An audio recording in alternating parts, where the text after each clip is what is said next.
Hello, and welcome to our NBA betting analysis, CS2316 final project. My name is Jacquez Johnson, and my partner's name is Ibukun. Just to give a little bit of an overview for our project, the topic is NBA player data analysis, and the purpose was to help predict if a player will go over or under their betting line. So let's say, for example, LeBron James had a betting line of around 26 and a half points. We would use his previous player logs, current defensive team rankings, usage rates, and player betting lines to help um, give insight if we should pick under or over his line. So why did we choose this topic? One was definitely my passion for basketball. I'm an avid Hawks fan. I have season tickets, so being able to see basketball a lot, I knew this was an easy choice for me. Um, One of the goals of this project was to generate valuable insights from previous game data to help predict a player's performance in the upcoming games. Like I said with the example with LeBron James. Another reason we chose this topic is that a lot of our friends who are interested in sports use an app called Prize Picks, and it's kind of where you can bet over or under on those lines. So it's a good way, like using data to make money.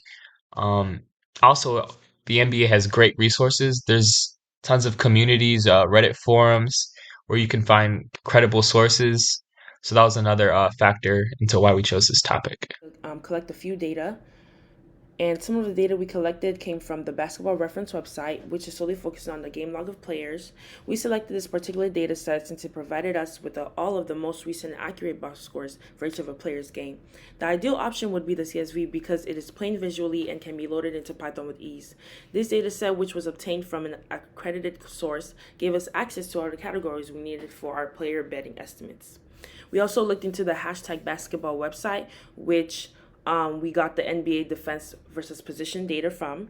We picked this data set because it gets its data straight from the NBA's official website, and the data is also excellent because of the color coded figures that display opponent strength in relation to positions.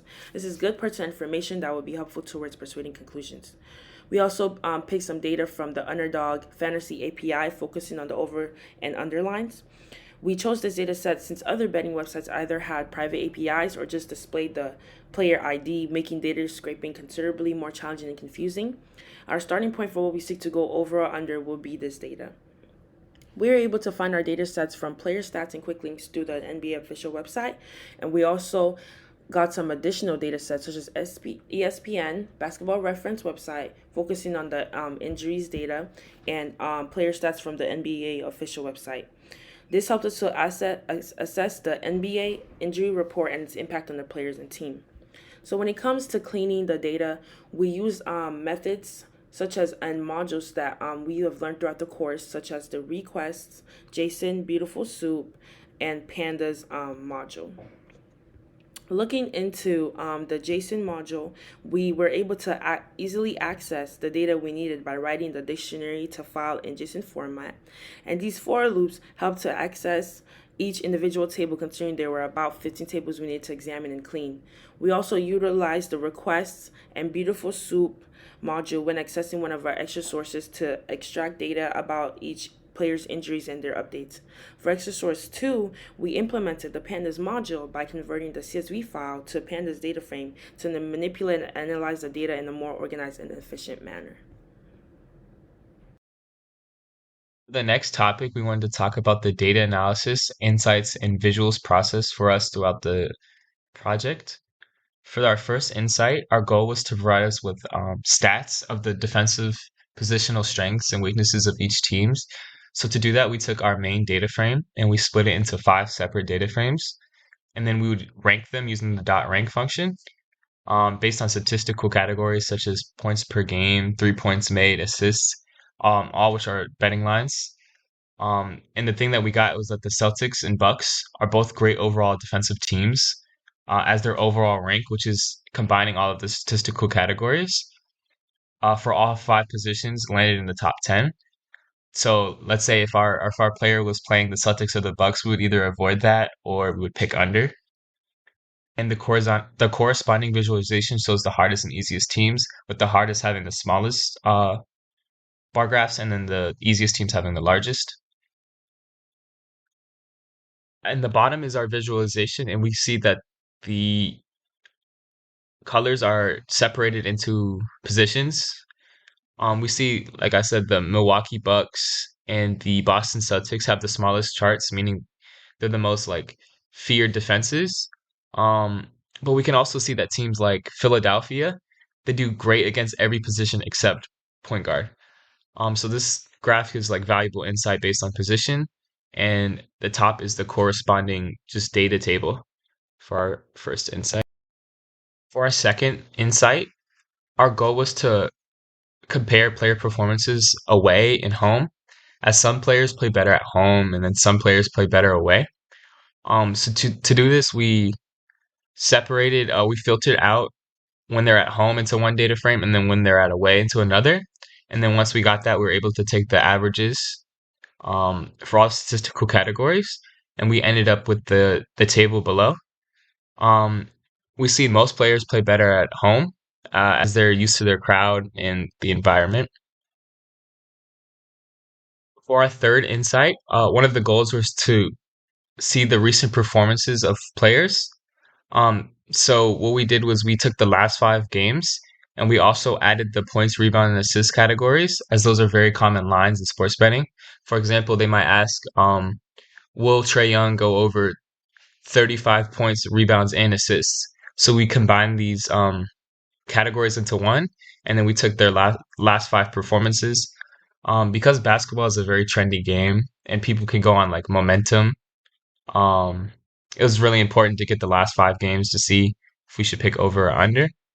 And for our fourth insight, we see the team's average performance against other teams. So you play multiple teams every year. So what we did was we took the data frame and we separated it by player, and then each player we averaged out their performance against certain teams.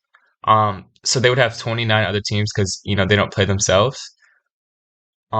Because the data frames are interactive, it was like super easy to search. Let's say if we wanted Trey Young against Boston, we would just type in Trey Young in the filter and then Boston, and then we would get that he'd average like 23 points. So not his best performances against Boston. So if we have a line and it's against Boston, we would probably choose under there. And for our fifth insight, we're looking at player efficiency. Usage rates are a advanced analytic in basketball. So what we did was we figured out the players' efficiencies, and we could see if the player shoots higher from the 3 point or more effective in transition, as these are very important stats to take into account. For our second visualization, we chose a line graph with 3 different trend lines. It shows player performances in terms of the 3 common categories: the points, the rebounds, and the assists. Each line is its own color with its corresponding stat, and this tracks it over the current season, the current NBA season. So we can kind of get trends of players. For example, this one shows Trey Young. We see he has a lot of peaks and valleys in his graph. So if he would have a really bad game, we would probably bet over on his next game that he'll have a good game because it's a lot of hills and troughs in the graph. And we can also see usually when he does bad in points, he does good in assists. So that's something to also take into account. And there's horizontal dash lines. Those is his average betting lines. Like for our last visualization, we used a radar chart to compare players' usage rates. For example, we use Jimmy Butler. In the radar chart, you can see that he has such a high assist usage rate, which means usually when he has the ball in possession, there's a 30% or a 27% chance it's going to end up as an assist. This is it's one of the advanced statistics. And we can get player strengths and weaknesses, which is also very important in making a decision. And for our last visualization, we have our GUI. Um, and our GUI, the goal was kind of just to have a fun, interactive like visualization of all of our code and everything we've learned in 2316 with the from the GUIs to data frames and everything like that. In the GUI, we had to learn how to do the pix map to add images, which is pretty fun to learn. But let's show you an example of how our GUI would look. So the line that we get is Jimmy Butler assists over under. And because we have a randomizer right here, which picks like a number 1 through 5 and then picks it from our chart, like we get a different stat value every time. Like our previous one was points, this one's assists. For this one, it's 5.5. We can click over and it'll select it. It'll also print it out to the left to confirm. We got under on the right. It would unselect the over, print under. And we also have this button right here in the top right corner that gives us the past 5 performances of a player. Referring back to our past visualization, here we see that in the last 5, he averaged 6.4 assists. His line was 5.5. And we can see his past games, 9 assists, 12 assists, but then he goes under with 5 assists, 0 assists on against Toronto, and then 6 assists here. That's kind of just a example to show everything we've done. The NBA player data analysis is a great contribution to the development of valuable sports betting.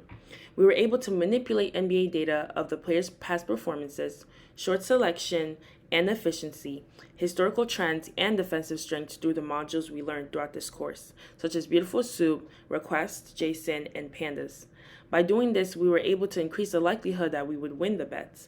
Request sent requests to API endpoints to provide NBA player data in JSON format, while Beautiful Soup was used to web scrape data from NBA websites and files. Afterward, the JSON module built into Python is used to parse and manipulate data. For tasks like filtering, we use pandas to read and work with data from CSV and JSON databases, including NBA player information. We did face a few difficulties during this procedure with data availability and reliability, and also shifting circumstances being one of our biggest obstacles. Getting reliable and precise data is crucial to this project's success. Although there are many websites that offer information on NBA players, not all of them may be current or offer all the necessary details. Inaccuracies in the data could also result in incorrect conclusions. NBA player data analysis may be impacted by changing factors like injuries, roster changes, or coaching tactics. Because of this, making precise predictions about future performance using only historical data can be challenging. Overall, even though NBA player data analysis can be a helpful tool for sports betting, it is still critical to be aware of these difficulties and take them into consideration when making choices. Making intelligent betting decisions also requires combining data analysis with other elements such as game expertise and current events. Thank you.